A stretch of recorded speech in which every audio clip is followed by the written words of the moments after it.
Ito, tulad ho ng naranasan ni Pangulong Marcos Jr. na sadsad ang kanyang trust at performance rating ay ganito rin na ang dinaranas po ngayon ng dalawang kapulungan ng Kongreso, ito pong House of Representatives at ng Senado. Ang Senate, mga kababayan, ay dumandanas ho ng pagbagsak po ng pagtitiwala ng taong bayan. Itong Senado na sa paumuno ngayon ni Senator Tito Soto bilang Senate President.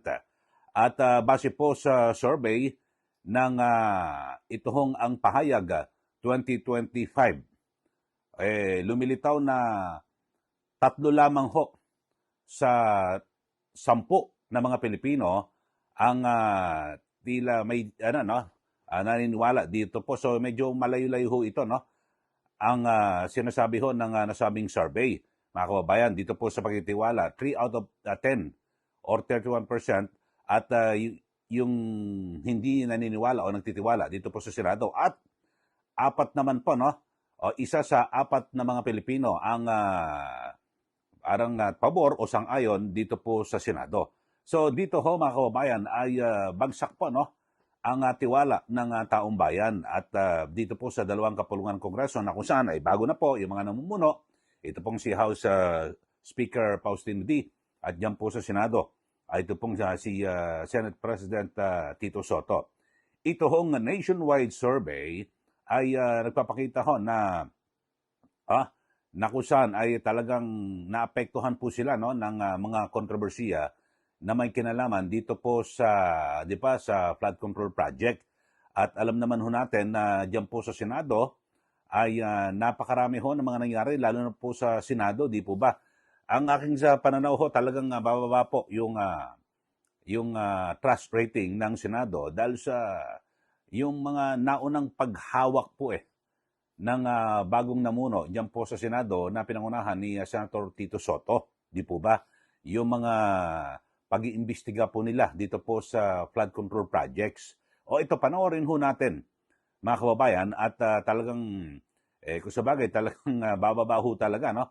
Ito hong survey na ito, yung ng Publicus Asia, ang pahayag, ay isinagawa po noong Disyembre. Ito ho, December 7 to 10, 2025, at ito po mula po sa 1,500 registered Filipino voters. Yun ho, mga kababayan. So ito, panoorin nyo itong report at may binabagit ho itong si Senator Tito Soto na aminado po siya nang sabi niya ay talagang hindi na raw po sila nagulat at tanggap nila na talagang mababa yung tiwala ng taong bayan sa Senado sa kasalukuyan. Ito, panoorin ho natin ito hong report.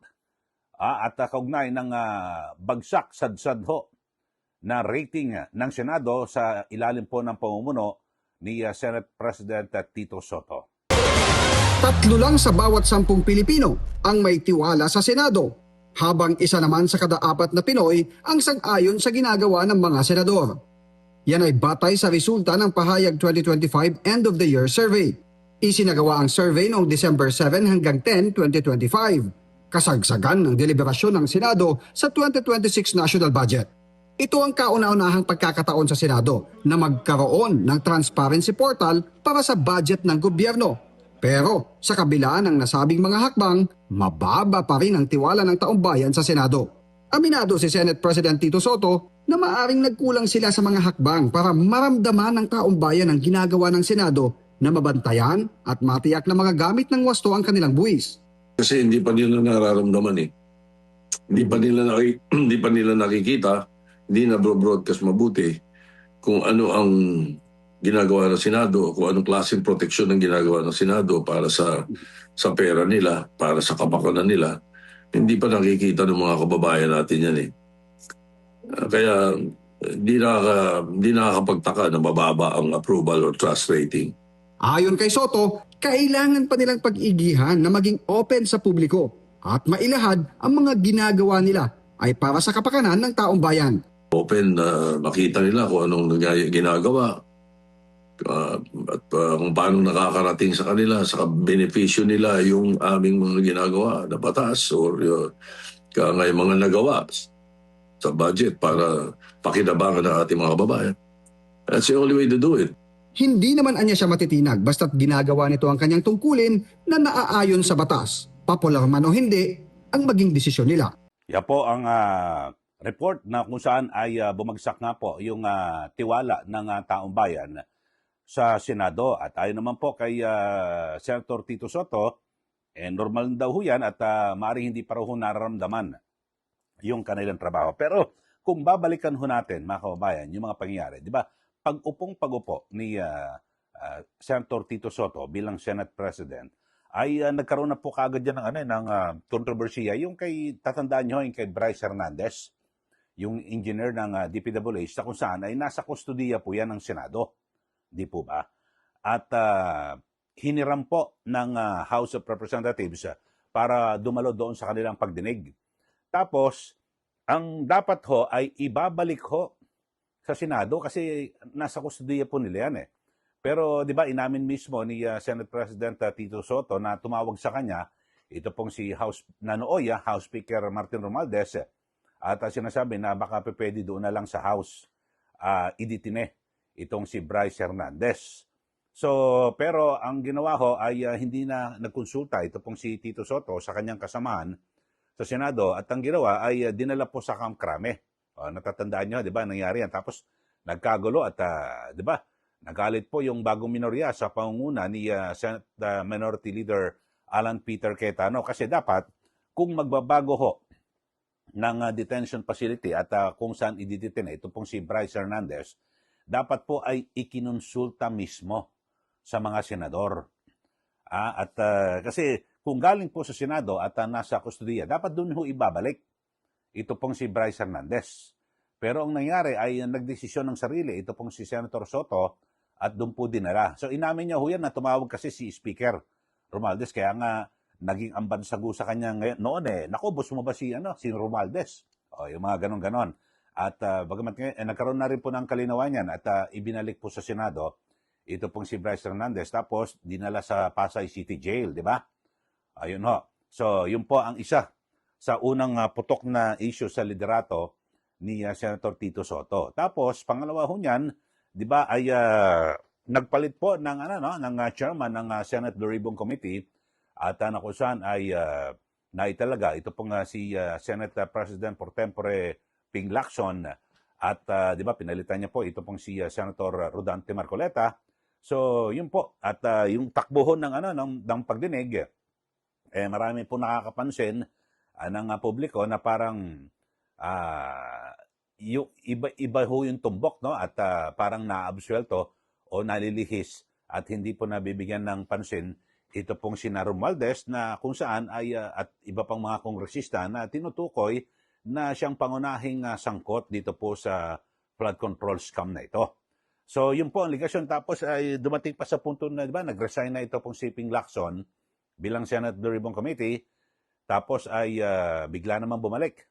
Tapos nagkaroon din po ng issue yung kay Orly Gutesa na kung saan si Senator Ping Lacson mismo parang binutasan po yung affidavit ni Orly Gutesa, yung dating sundalo po mula po sa Philippine Marines na naging tauhan ni Zaldico. Tapos ay binutasan yung sa notaryo, di po ba? So yun ho. So yan ho ngayon mga kababayan at talagang yung pagkatapos ho niyan ay naging iba na ho yung parang naging perception ho sa Senado na parang sunod-sunuran di umano sa Malacanang. Yun ho. Di ba? Kayo ho, siguro natatandaan niya na. Ikunento ko lang ho yung mga nakarang nangyari diyan po sa Senado. Tapos ay ngayon nangyari yung sa pagdinig naman ho, di ba, yung pagrepaso ng Senado sa pambansang budget po, yung 2026 ay yun po, na live stream ho at talagang nagkaroon po ng balitaktakan din doon at na-delay pa ho, di ba, yung pag-aaproba. So yun po, sabi po ni Senator Soto ay maarahil ay marami po silang pagkukulang. So aminado ho siya na marami po siyang pagkukulang sila na mga senador at ngayon baka mararamdaman na rin daw po ng taong bayan yung kanilang ginawang pagmamalasakit dito po sa isinagawang pagdinig at pagrepaso sa panukalang budget na ngayon batas na po, no? Na ngayon ay yung 2026 General Appropriations Act. Kaya lang, may mga question ho dyan, di ba? Naghain na po sa Supreme Court ng petition. Ito pong sina Caloocan City Congressman Ege Irice at mamayang Liberal Party List Representative Laila de Lima, na kung saan ay kanilang kwene-question yung pagkakaroon pa rin ng unprogrammed appropriations sa ilalim po ng 2026 budget. So, naibito yung 92 billion pero nanatili po yung 150 billion na unprogrammed appropriations diyan po sa kasalukuyang 2026 budget. So, abangan natin kung saan patutungo itong isyong ito. So, yun ho, sabi po ni Senator Soto, baka marahil hindi raw ho panaramdaman. So, maramdaman din ho ng ating mga kababayan. Pero dito ho sa survey na ito, kasi di ba si Pangulong Marcos ay sa survey ng SWS ay -3. Sa Pulse Asia, -14. Dito sa Publicos Asia, -27. So damay na rin ho itong mga senador at kongresista, yung House of Representatives at ang Senado. Kasi base po dito sa ang pahayag itong ng Publicos sa Asia, ang Senado ay bumagsak ho mula po sa 28% tungo sa 24% yung approval ratings. Ayun. Samantalang ang House of Representatives naman, mula po sa 21% ay naging 20%. Yun ho. At so parang lahat po, no, na mga departamento rin ho ng gobyerno, hindi lang po ng Senado, mula sa, siyempre yan, sa legislatura, sangay ng legislatura. Sa sangay ng ehekutibo, bagsak ho, di po ba, ang survey, ang approval at trust rating. So, mukhang lahat to, siyempre, nasa administrasyon po ngayon, maka-administrasyon ang mayorya ng Senado at ng House of Representatives. So, ganyan po ang nangyari. At talagang lahat bumulusok po pababa. So, sa kabuuan, talagang napakatindi ho at mukhang damay-damay ho lahat, di ba? Mula sa Pangulo at yung sa kanyang mga miyembro ng gabinete, yung mga ahensya ng gobyerno, sa kabuuan ng administrasyon at yung kanyang mga kaalyado, di ba? Sa House of Representatives at ganyan din po sa Senado. So, tanging si Vice President Sara Duterte lamang ang patuloy na umaakyat yung kanyang rating, mga kababayan. At yun ho, base po ito sa survey. 3 ho ng mga nag-survey na, Social Weather Stations, SWS, Pulse Asia at itong Publicos. Mga kababayan, pati yung mga nauna pa, yung W numero, talagang bagsak din po sa survey ang Pangulo Tapos umangat pa rin ito hong si Vice President Sara Duterte. So dito ho, mga kababayan, ay kayo ho, ano po ang nakikita nyo rito? Ano po ang opinion nyo rito? Dahil sa ang Senado, aminado raw po, no, si Senate President Tito Soto na talagang sa ngayon hindi pa raw naramdaman. Kayo ho, ano ang pananaw nyo rito? Bakit ito bumagsak din?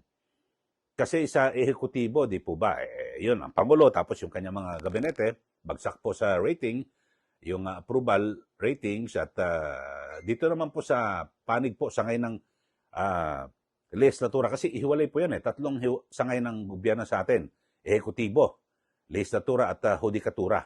So yung legislatura, mga kababayan, ay sa inyo pong pananaw, bakit ito bumaba?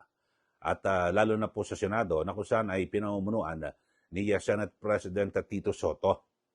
Sige, mag-comment na po kayo at para po makapagbigay ho kayo ng inyo pong sentimiento dito po sa isyong ito. At ang aking pananaw ho, mga kababayan, dahil sa masama at hindi maganda, ito opinion ko dahil sa hindi ho maganda yung pagtingin ng publiko, ng mayoryang Pilipino, dito po sa Marcos Jr. Administration, lahat po ng mga kaalyado nila, damay-damay po ito mula sa Senado at yung House of Representatives, alam niyo, traditional na ho, yung tradisyon yan, talagang laging malapit yan sa Malacanang Di ba? Sa mga nakaraan pa ho. Tapos, ang Senado ay, kasi dati ho, ang perception nyo dyan ay independent na na hindi mo mabasa kung kakampi ba talaga ng Malacanang o ano man, kaya talagang mataas po yung kanyang rating. O, di po ba? Pero ngayon ho, mga kababayan, ay parang naidikit ho sila sa Malacanang at siyempre naging kaalyado ni Pangulong Marcos Jr. Ito hong mga senador na mula po sa mayorya, kaya ganun po nangyari, di po ba? So, kayo ho, ano masasabi niyo? Ano ang dahilan kung bakit ho bumagsak ho yung pagtitiwala ng taong bayan dito po sa ating mga senador? At ano ang mga pwedeng gawin ng mga senador dito ho sa mapaano, no? Kasi dati ho talagang iba ho ang pagkilala sa Senado 'Di ba? Yan ho biglang babaan na to sa Malacanang o sa administrasyon. Kumbaga sa ang sabi nga ho diyan po 24 na republika ho ang mga yan O yung 24 na senador, may kanya-kanya ho silang paninindigan. Hindi katulad sa House of Representatives halos lahat to pag laging mayroong super majority ho diyan yun na po ang perception talagang yung mga kongresista madalas nasa saya lang ng Malacanang. Bakit ho? Kasi ang perception na puro ganun ho ang ang habol, pondo, magkapondo kasi ang labanan daw po sa distrito Yung mga kongresista kailangan maglalabas ho sila, magdadala po sila ng mga proyekto at siyempre yan po yung magagaling sa Malacanang. So, kayo ho, sige, mag-comment na po kayo dito po sa ating channel at ano ho ang inyong pananaw. Ako, ang aking argumento rito, komentaryo, masyadong nadikit po ang mayorya ng Senado dito po kay Pangulong Marcos Jr. Yung pangalan ho, kaya yung perception, kaya ang tawag ko, di ba, bansag ho kay Senator Tito Soto, Tuta Soto, di ba? Yung mga ganyan ngayon, mababasa nyo siguro sa social media, di ba? So, parang ganun po ang naging perception. Siguro, ipakita ho ng liderato na sila po independyente, yun ho, baka maaring magbago po muli yung pananaw ng taong bayan. Okay, comment na ho kayo at huwag nyo rin po kalimutan na i-like at i-share ito pong ating channel at mag-follow rin po kayo sa aking Facebook account, Eli Saludar. Okay, maraming salamat at hanggang sa muli, para kayo po updated o yung mga bago lang ho, subscribe na po kayo, huwag niyo po kalimutan at para updated kayo sa ating mga pinag-uusapan. Maraming salamat. Muli, ito po si Eli Saludar. Magandang araw po sa ating lahat.